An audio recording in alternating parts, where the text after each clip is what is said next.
Welcome to Make the Grade with the Success Doctor, Stephen Green, where you'll discover actionable strategies to help your student to reach their academic goals, to excel at standardized testing, and to plan for the college admissions process painlessly. And now, here's your host, Dr. Stephen Green. Hello, everyone. Dr. Stephen Green here, the Success Doctor and the Make the Grade podcast. Hello. This episode, going to be a little bit of a mixed bag, kind of like a little buffet. Let me frame this. We are about 7 weeks into the shut-in resulting from the coronavirus COVID-19 pandemic. In the education world, this has turned things on its head. There is no school. Everybody's home learning, virtual learning, distance learning, call what you may. Parents are in a tizzy because you are having to work at home in many cases and try to oversee the education of your children and try to manage all that, which is challenging. So what I want to talk about this episode are just a lot of the kind of random things that have come up in the last 5 weeks, briefly each. And the suggestions I've given to families, because as you know, if you are a listener or subscriber or fan of this podcast, this is all about actions. These are actions that students or parents can take right away. That's my goal. Immediately, you could pause this, stop it, what have you, and maximize their education. So first of all, let me talk about virtual tutoring. Okay, and what I mean by this is tutoring you would do online. So it actually is very effective. If some parents are concerned, well, can my kid learn this way? I'm going to tell you the answer is yes in 98.95328 repeating decimal cases. I have a platform, Zoom, like many people are using now. I have another platform I can use as well. And we have everything we need. We have video, we have audio, we have a whiteboard to write on, we have screen sharing, we have the ability to copy and paste assignments into a forum and actually do the work jointly, the student and myself, right on the board. That is pretty much the same thing as happening live, aside from being across the table or next to someone in the workspace where I would typically see them live. Let me point out a couple actual advantages, okay? It is very easy to record a virtual meeting. Everything, the video, the audio, the whiteboards, the work, everything can be recorded, half hour, whatever it happens to be, and then the student could view it again as reinforcement. Also, all the work can be screenshots or captured and collected, and they would have that as a record. Now, of course, you could video or record a live lesson, but I haven't done it often because it's a little more challenging technically to record it. So it's the one probably major advantage I have seen, I'm getting feedback on from parents and students, is the ability to go back, and they don't have to watch the whole thing. They may be able to fast forward just to a 5-minute segment where there was something they just didn't quite lock in on during the live meeting. The other advantage of virtual tutoring, normally, in my caseload, I book students for an hour, 2 to 3, 3 to 4, 4 to 5, and so on, because that's just how I need to run things. But with virtual, I have plenty of people just checking in, and we're doing one problem for 10 minutes, 5 minutes, 15 minutes, whatever it happens to be, because that's all they have. Maybe they just don't have a lot of work, or maybe they had 10 problems to do, but they got 8 of them. We're stuck on the last 2. Now, I've always done both of these things. Just to be clear, I have done virtual tutoring something like 7 years now. When I started, it was very difficult to do. The technology was not strong, and the Wi-Fi, or it wasn't even Wi-Fi, the dial-up wasn't very good. But it's very, very good now. Most people have good enough internet access that they can work it.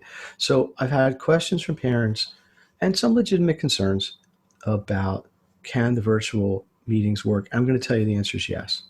The second thing I want to talk about is I have been doing twice a week, and perhaps some of you have heard them, but twice a week, a live streamed presentation / question and answer for parents. and students, but it's primarily been attended by parents. What I'm talking about is how to establish a, a good, effective, home-based learning structure at home, particularly in a situation where there's kind of chaos there. In fact, the name of the presentation is Structure in the Chaos, and I'm up to version 2.4 because it keeps evolving. The questions I'm getting are very telling. Even in the middle of the presentation, how do I set up a situation where my kid can learn? My kid is not getting instruction from the school. What do I do? Even the kids will say, look, I can't teach myself, especially certain subjects like math.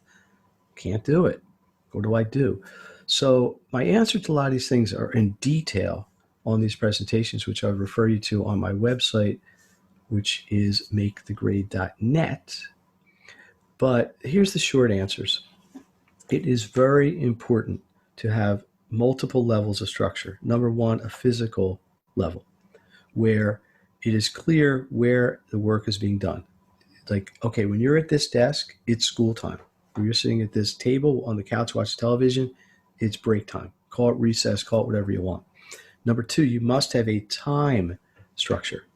Okay, from 9 o'clock to 10:15, it is school time. It is not phone time. It is not game time. It is school time. 10:15 to 11:30, whatever, that's break time. That has to be established and it has to be enforced. There has to be accountability. So you have to have a physical structure. You have to have a time structure. And the third thing is you have to have goals. The students have to be aware of what they need to learn. Now, this may be directed from the schools through curriculum, which is provided. There may be instruction to a degree, some large, some small. So those are the three things that really are enormously important. Then it begs the question, which is the biggest concerns I get from parents, is what can I do? I'm home working. I'm shut in. I'm trying to make business calls. I'm trying to do business meetings. And I got my kids in the background yelling and screaming. This is where the structure will help you. Okay? This is where you have to say, listen, guys, from 10 to 11, you're doing schoolwork. I will help you at 11, but from 10 to 11, I need to do my work as well, because this is important. This is our livelihood. Some of the other questions that come up frequently are, where do we get more help? Where do we get more resources? And I think you have three answers to that. Number one, internet. Just search. Whether it's on your phone, the computer, the internet is the world's biggest encyclopedia. It just is. You got to be careful where you get your information and how accurate it is, but it's there. Number two, seek out professional help. There's a reason there's teachers, there are tutors, there are people that can help you with specific topics and with academic needs. Okay, if you have a child with special needs or something else, you might have accommodations. That's something you got to take into account as well. I am offering, if anybody's interested, and I'll put this in the show notes, I am offering a personalized virtual learning plan where I have families fill out a survey. It's about 15 questions long on the survey. Based on that, I will set up for you a virtual learning plan that will help you to make it through this process. Now we're here. It's April 24th, okay, 2020, just to date this. We're at least 5, 6, 7, 8 more weeks with this now, and who knows how much longer. So this could be a long haul thing. So those are some ways you can get help. The third thing I want to talk about briefly, and final thing for today, is just mindset. Okay, just mindset. This is a stressful time. It is. It just is by nature. Our routines are changed.